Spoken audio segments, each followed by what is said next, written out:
Cook Burgess. It's not just property, it's personal. Hi guys, Paul and John here from Cook Burgess, and it's another one of our little videos, and this one's about how not to get emotional about property if you're an emotional person. And I think I can particularly relate to this. Property game is pretty emotional. People say that it's a bit like a roller coaster, and I think it is like a roller coaster that's sometimes on fire, going backwards and running out of track. So it can be quite scary. But there's ways that we can kind of manage those kind of emotions. Absolutely, and interestingly, the subject's been our most frequently asked subject. So people are really interested in this one, and lots of people have been asking us to talk about this. So we're going to get a little bit deep and personal on this one. Yeah. So I guess all kinds of emotions can be stimulated by this game that we're in, and everyone's emotions are going to be different. People can get different feelings, and I suppose the big feelings, things like fear of the unknown, sadness and hurt. Sometimes if tenants or people do things to kind of upset this kind of little property dream that you've got. I know a lot of people go into this for the same reason as us. They want to build this little property portfolio that's going to work for them and allow them to do the things that they want, or for them and their family to do what they want.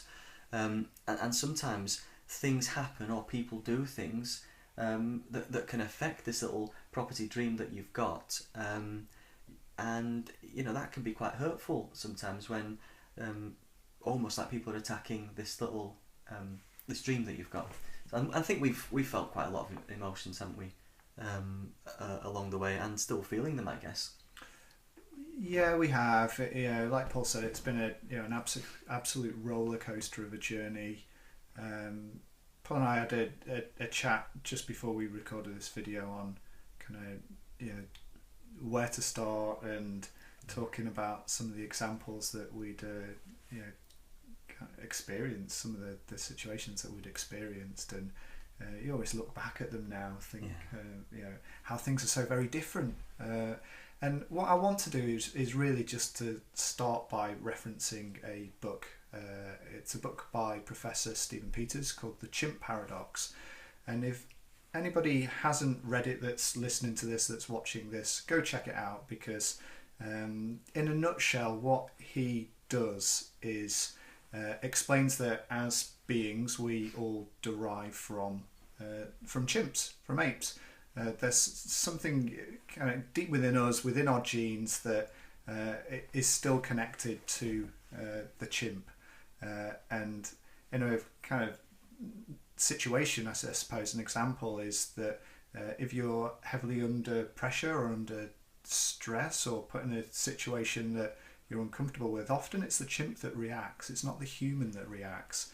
And I think most of us can relate to that. If you're driving a car and somebody cuts you up, you feel outraged, and the common reactions to gesture, to shout, to swear, when really, if you were to think about it logically, that's just an unfortunate situation. This idiot clearly struggling to drive, but instead the chimp takes over, and the chimp reacts with outrage. So relate that to any situation where you might feel hurt or upset, and quite often it isn't the human, it's the chimp that reacts. Yeah. So essentially, it's normal to have these feelings, isn't it? Yeah. We're not robots. We've got emotions. We've got feelings. It's normal to experience them. It's also understandable. There's science behind how we feel this way. But there's also, if we can anticipate these things happening, we can do things and put things in place to be prepared and to not feel so upset and be affected by these things. Yeah. They may well still happen, but it's how they affect us. That's the thing I think that we can change. So I think coming into this property game, I was quite emotional and quite emotionally invested in the things that happened.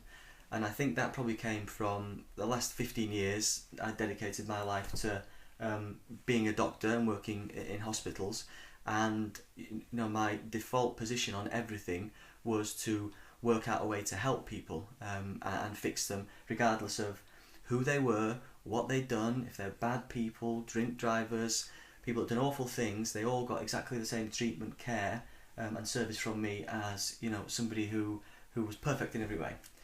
So I found it difficult to not be super helpful to these people who were causing detriment to our business to start with. I think that's pretty fair to say, isn't Absolutely, it?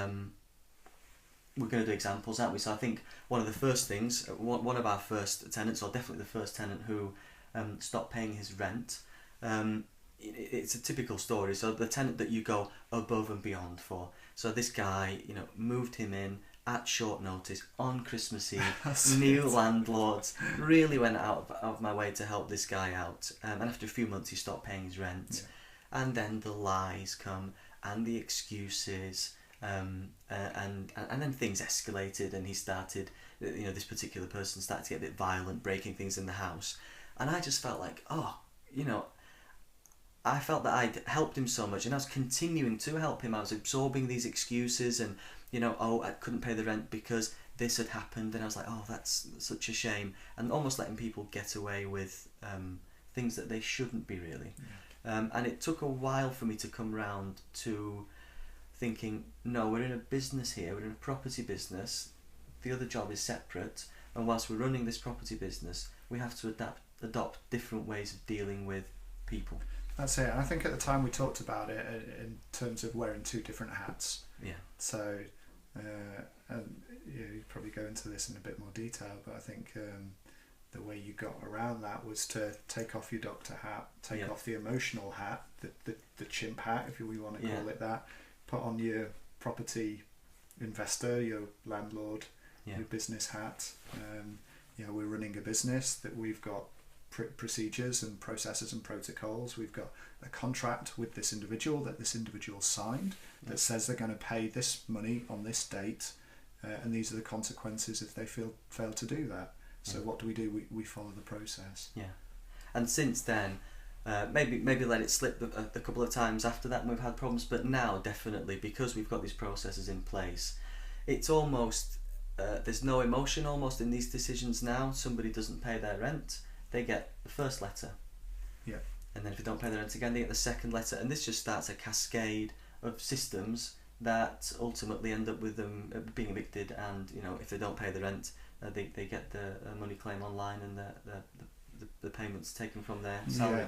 And some of these situations are massively unfortunate, and we still find ourselves talking to tenants who do have financial problems, and it is very unfortunate. But what you need to be really careful of is taking on those person's problems, and they'll try to do that. They'll say, what do you want me to do? I haven't got enough money to pay you this week. What shall I do? And you need to kind of take that hat off, put your other hat on, and say, I'm sorry, that's really unfortunate for you, but the rent needs to be paid. The rent needs to be paid. You signed a contract. I'm sorry to hear that, but the rent needs to be paid. But what we do is we can still help people with that, even when we're demanding the rent, can't we? We direct people to citizens' advice. We point them in the direction of all these places that they can go for help. By being systematic and almost robotic, it doesn't mean that you can't still try and help people. No, sure. And to some extent you should. If a person is struggling, you should be able to signpost them to a debt helpline, or to citizens' advice, or I think it's part of to certain charities like Bernardo's, for example, which we do. Yeah, and I think it's part of your responsibility as a landlord when you're checking people, when you're scoring them to see if they're suitable for the property, is that you really have a look at their pay slips. How much money are they making? And do you realistically think that they can afford to pay the rent?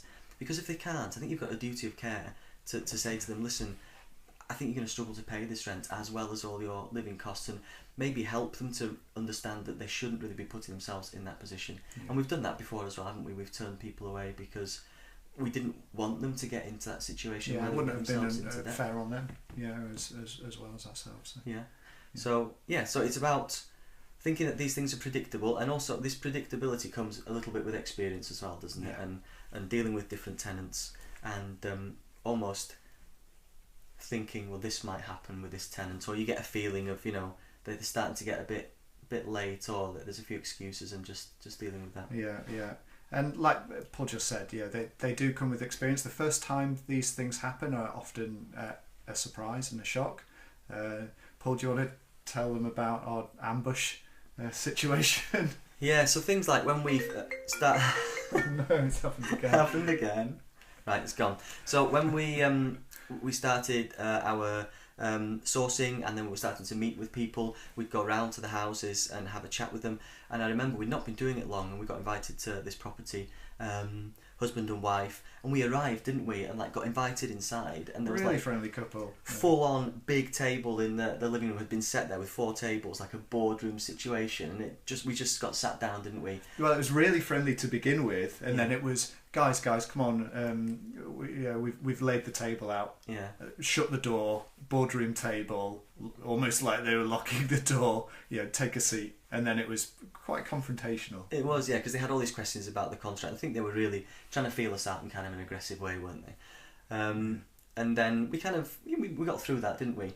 And then what we tend to do now is we try and improve on everything that we do. So we came out of the meeting, and we got in the car, and we were like, God, how did you feel that went? And what do you think you could do better next time? What would we change?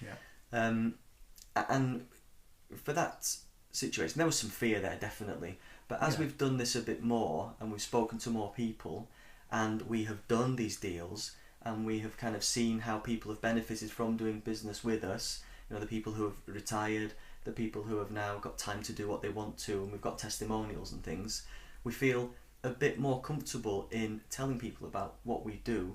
And we all almost go into these meetings now thinking, we've got a service that works really well, and we know it's worked well for people in the past, so we'd like to offer them that service.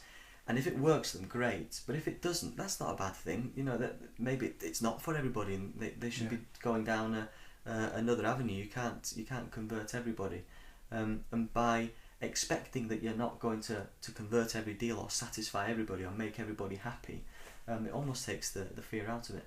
Yeah, it does, and fear's a huge thing. It's one of the kind of big emotions that we experience on regular intervals, and I think, like Paul said there, after the boardroom situation, just to take a step back and sit in the car, and it was like, wow, okay, how did that go? What did we experience? What went well with it? What didn't go so well with it? And next time, what could we do differently? And I experienced this, or I experienced fear to a degree the first time that I started to make calls to vendors, to estate agents, to vendors. And what I initially started to do was I'd sit down and I'd try and predict exactly how the conversation would go, what people would ask me, and then I'd find myself on the phone and they'd be asking me questions that I hadn't prepared for, and it was just an absolute disaster. And what I did find, though, was that the next conversation I had went a little bit better, and the one after that went even better, and the one after that went even better, and then I found my flow. So don't be scared of getting things wrong. In fact, almost anticipate that they probably will, let's face it, but what you can do is take stock from that, consider what worked well, what didn't go so well, and what could you do better next time. And here's something that that one of my close friends and coach Rick Gannon told me when I was experiencing some of these big scary things was, how important will this be in 6 months' time? So just ask yourself that question, because at that time, when you've got all these emotions, it feels like it's the most important thing in the world. And I can tell you now that some of those things that I was so scared and worried about 6 months ago, I couldn't even be bothered to remember about them to tell you about now. So that's really important. Anything else? What else? I don't think that, and we've done with examples, I think. But With examples, so I think we could probably wrap up. yeah. So I think, in summary, emotions, we've all got them. It's normal to have them, and it would be abnormal not to feel these things. Right, guys. We just had a massive camera technical. Sorry about that. The battery failed on my phone, so threw the phone across the room. No, I didn't really. The chimp didn't come out. So we're at the summary part. So in summary, emotions. It's normal to experience them. It'd be very abnormal not to have them, and the world would be a really glum, dark place if we didn't have emotions. But when these emotions are having a detrimental impact on us as people, on this journey that we're on, it's important to try and manage them and control them. And we can do that by trying to learn from experience, taking a step back, and also trying to put things in place so that these things don't happen to us again. And I think if we can do that, then emotions don't need to be such a bad thing. If, as always, thanks very much for watching. If anybody'd like to talk to either myself or John on a more one-to-one basis, even about things like emotions, more than happy to have a chat to you. We'll put our details up at the end. So until the next video, keep your chimp locked down, and yeah, we'll look forward to the next video. Take care. Bye bye.